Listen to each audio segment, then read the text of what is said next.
Hello everyone. Hope everyone is doing really well. आज मैं जिस टॉपिक पे बात करना चाहती हूँ वो है कि कुछ ऐसी साइंस जो डिवाइन फेमिनिन्स अपने रीयूनियन के पहले देखती हैं, अपनी लाइफ में एक्सपीरियंस करती हैं, और हो सकता है ये साइंस आपसे रेजोनेट हों और इसके साथ ही आप एक तरह से अपनी जर्नी को मॉनिटर कर पाएंगे, अपनी खुद की प्रोग्रेस को देख पाएंगे कि आप अपनी इस जर्नी में कहाँ पर हैं, क्या कुछ आपने हील कर लिया है और क्या कुछ है जो अभी थोड़ा बहुत बाकी है और जहाँ आपको हीलिंग की रिक्वायरमेंट है। यहाँ पर मैं ये भी कहना चाहूँगी कि ज़रूरी नहीं कि जो साइंस मैं बता रही हूँ वही साइंस होते हैं, क्योंकि ये जर्नी अपने आप में सभी के लिए यूनिक है। सबके अपने अपने तरीके होते हैं, आपकी खुद की इंट्यूटिव पावर्स होती हैं जो आपको बताती हैं, समझाती हैं, कहती होती हैं कि आप अपने रीयूनियन के करीब हैं। आपके अंदर में, आपकी इस जर्नी में जो भी आपके अंदर में चेंजेस आते जाते हैं, ये आप इंट्यूटिव लेवल पे भी फील कर सकते हैं। एक ओपन माइंडेडनेस के साथ अब इस वीडियो को सुनिएगा, जिससे कि आपको मदद मिलेगी कि आप ये समझ पाएँ कि आपका यूनियन कुछ ही समय में, कुछ ही हफ्तों के टाइम में हो सकता है, या फिर आपको लगता है कि आप यहाँ तक अगर नहीं पहुँचे हैं तो ये टाइम है आपके लिए जहाँ आपको डेफिनेटली गाइडेंस मिलेगा कि आपको और कहाँ काम करने की ज़रूरत है। पहला साइन है जब आप अपना रीयूनियन अट्रैक्ट कर रहे होते हैं बहुत ही जल्द, वो है कि आप एक कंप्लीट स्टेट ऑफ डिटैचमेंट में होते हैं अपने ट्विन फ्लेम से। अब इस डिटैचमेंट का क्या मतलब होता है? डिटैचमेंट का मतलब होता है कि अब आप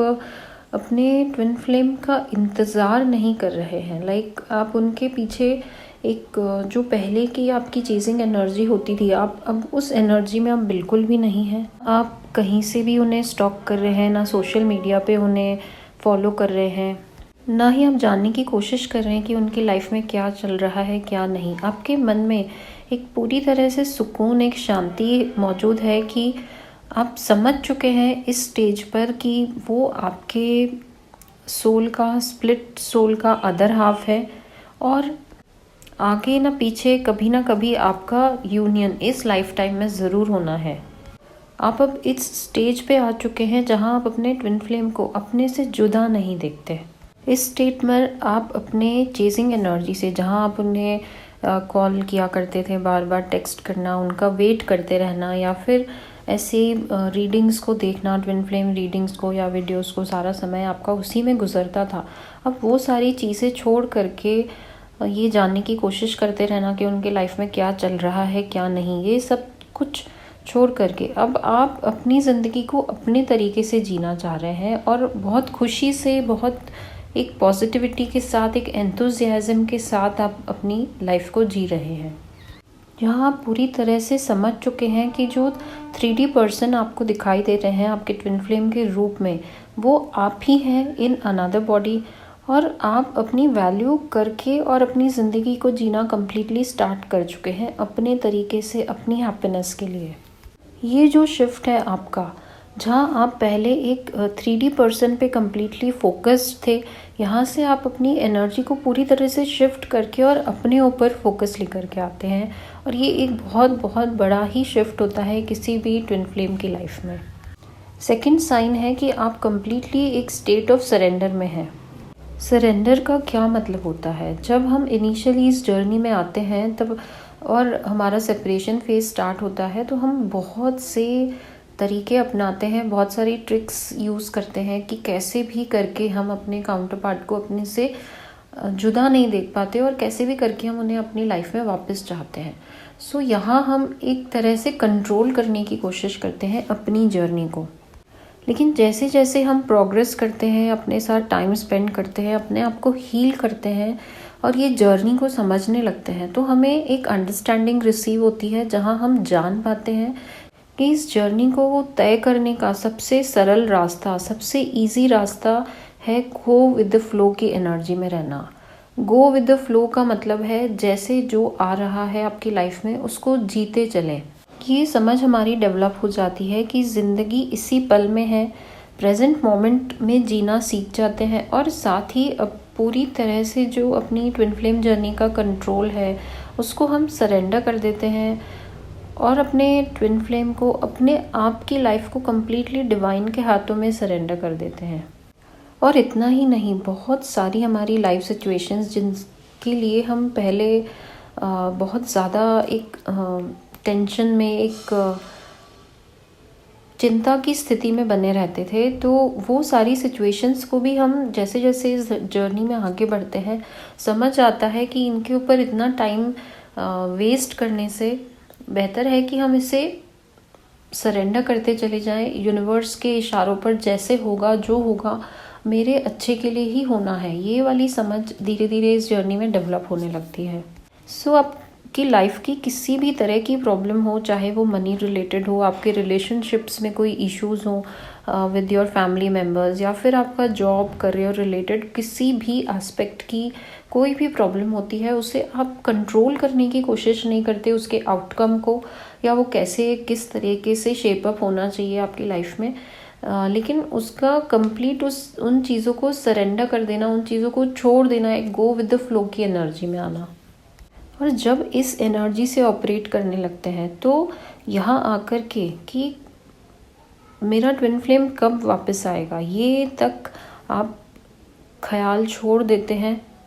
क्योंकि इस स्टेट में आकर के आपको अपनी जर्नी पे इतना ज़्यादा फेथ आने लगता है। और ये जिस तरीके से ये यूनिवर्स हमें साइंस देता है, सिंक्रोनिसिटीज़, और जिस तरीके से हमें इस जर्नी में एक एक कदम आगे लेकर के जाता है। तीसरा साइन है जहाँ आप अपने ट्विन फ्लेम के लिए एक ओपन हार्ट स्पेस अपने ट्विन फ्लेम के लिए क्रिएट करते हैं, जहाँ आपके अंदर में मौजूद अपने ट्विन फ्लेम के रिगार्डिंग कोई भी गिला शिकवा अब बाकी नहीं है। इस स्टेट पर आप पूरी तरह से समझ चुके हैं कि आपकी लाइफ में आज तक भी जो भी प्रॉब्लम्स थी उनके लिए वो रिस्पॉन्सिबल बिल्कुल भी नहीं है। और इस अंडरस्टैंडिंग के लिए आपके अंदर में एक बहुत ही डीपर शिफ्ट रिक्वायर्ड है, जहां आप समझ सके कि आपके ट्विन फ्लेम आपसे जुदा नहीं है, आप ही हैं दूसरे बॉडी में, और वो आपसे मिले ही इसलिए हैं कि आपकी शैडोज़ को, आपकी डार्क साइड्स को ट्रिगर कर सकें, जिससे कि आपका ध्यान उन पर जाए और आप अपनी हीलिंग वहाँ कर सकें। जब आप एक अवेकनिंग से गुजरते हैं और अपने रीयूनियन को वेलकम करने के लिए रेडी हैं, तब आप समझ लीजिए कि आप ऐसी हायर स्टेट ऑफ कॉन्शियसनेस में हैं, ऐसी हायर स्टेट ऑफ माइंड में हैं, जहाँ पे आप ये पूरी तरह से समझ चुके हैं कि जो भी आपकी जर्नी में या आपके साथ जो कुछ भी हो रहा है, ये एक हायर पर्पस के लिए, एक हायर रीज़न के लिए है। और ये नॉलेज आपके अंदर में क्रिएट हो जाती है, जहाँ अब आप किसी भी चीज़ के लिए अपने ट्विन फ्लेम को रिस्पॉन्सिबल ना ठहराते हुए उन्हें एक बहुत ही लविंग केयरिंग स्पेस देने के लिए रेडी हैं। जब वो आपकी लाइफ में वापस आए तब आप एक ओपन हार्टेड स्पेस उनके लिए रखें, जहाँ पे आप उन्हें ब्लेम करने की बजाय एक उन्हें अनकंडीशनल लव का एहसास कराएं जो आप दोनों के बीच में है। उन्हें किसी भी तरह से किसी भी प्रॉब्लम का रिस्पॉन्सिबिलिटी ना देते हुए उन चीज़ों की रिस्पॉन्सिबिलिटी खुद लेना। सो यहाँ हम आते हैं नेक्स्ट साइन पर, जहाँ आप अपनी चीज़ों के लिए खुद रिस्पॉन्सिबल हैं, और ये आप बहुत अच्छे से समझ चुके हैं, क्योंकि अब आपको रियलाइज़ हो चुका है कि अब आप एक को क्रिएटर की एनर्जी में आ चुके हैं। आपकी मेंटल स्ट्रेंथ इतनी डेवलप हो चुकी है कि आप अपनी चीज़ों के लिए पूरी तरह से समझते हैं कि आप खुद ही रिस्पॉन्सिबल हैं। फॉर इंस्टेंस, अगर किसी तरह का कोई काम आपने किसी को बताया है और अगर वो काम नहीं हो पा रहा है, तो आप उसे ब्लेम करने की बजाय ये बात को समझने की कोशिश करेंगे कि सामने वाले ने भी पूरी तरह से उसमें एफर्ट्स पुट की हैं और कुछ बात ज़रूर है जिस वजह से वो काम नहीं हो पा रहा। तो दूसरों को ब्लेम करने की बजाय उन चीज़ों की रिस्पॉन्सिबिलिटी खुद से लेना, एक एनालिटिकल मोड में आकर समझने की कोशिश करना कि ये चीज़ें क्यों हुई हैं।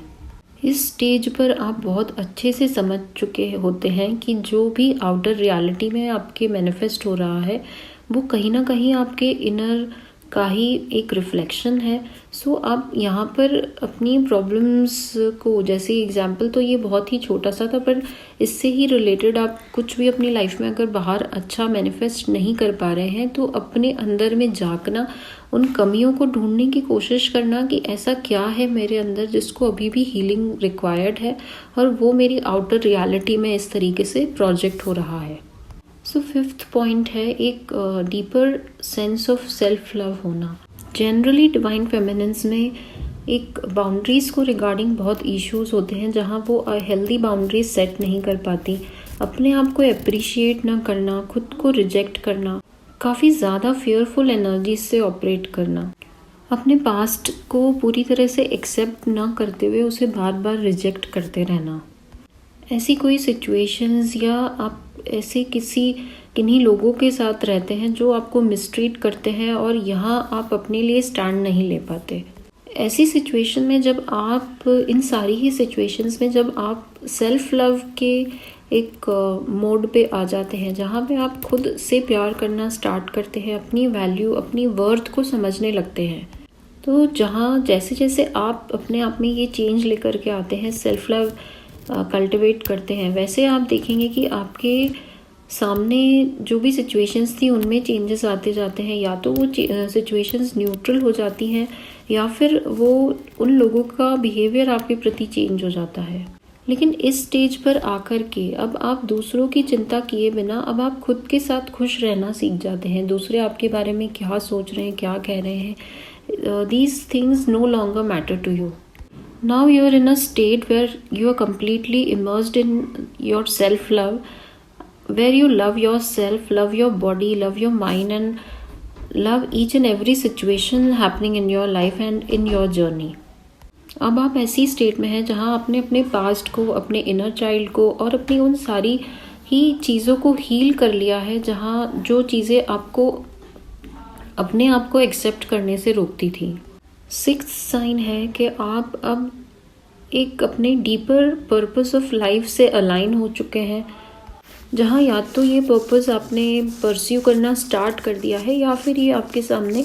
अनफोल्ड हो रहा है। अब आपको ये अंडरस्टैंडिंग आ चुकी है कि जो भी चैलेंजेस आप क्रॉस करके यहाँ तक अपनी जर्नी में पहुँचे हैं, तो उन चैलेंजेस को जिस तरीके से आपने फेस किया है, जो स्ट्रेंथ, जो करेज आपने यूटिलाइज़ किया, वही आप दूसरों को रास्ता दिखा सकते हैं, दूसरों की मदद कर सकते हैं इस तरीके से उन्हें हेल्प करके। आप ऐसी स्टेट में आ जाते हैं जहाँ आप अपने सोल पर्पस से अलाइन होने लगते हैं। आपको ये किसी को अपनी हेल्प प्रोवाइड करना एक डीप सेंस ऑफ जॉय देता है, जहाँ आप खुद की वर्थ को भी समझ पाते हैं। नेक्स्ट साइन है कि आपका एक डीपर कनेक्शन हो जाता है इस पूरे यूनिवर्स से, डिवाइन से। हो सकता है आप मन ही मन कम्युनिकेट कर पाते हों अपने गाइड्स से, अपने एंजल्स से, जहाँ आप उन्हें अपनी प्रॉब्लम्स शेयर करते हैं, उनसे रास्ता मांगते हैं और इंस्टेंटली आपको वो आंसर्स भी रिसीव होने लगते हैं। ये आंसर्स आपको साइंस, सिंबल, सिंक्रोनिसिटीज़ के द्वारा या फिर विजन्स के थ्रू भी रिसीव हो सकते हैं। और अगर इंस्टेंटली आपको ये रिसीव नहीं भी होते हैं तो ये याद रखिए कि आपकी प्रेयर्स ज़रूर सुनी जाती हैं और आपको ये गाइडेंस ज़रूर मिलती है। तो ये कुछ साइंस हैं जो आपको अश्योर कर सकती हैं कि आपका रीयूनियन करीब है। और अगर आप रियली इस स्टेट ऑफ सरेंडर में हैं, डिटैचमेंट प्रैक्टिस कर रहे हैं, एक सेल्फ लव, सेल्फ फॉरगिवनेस की एनर्जी से ऑपरेट कर रहे हैं और आपने अपना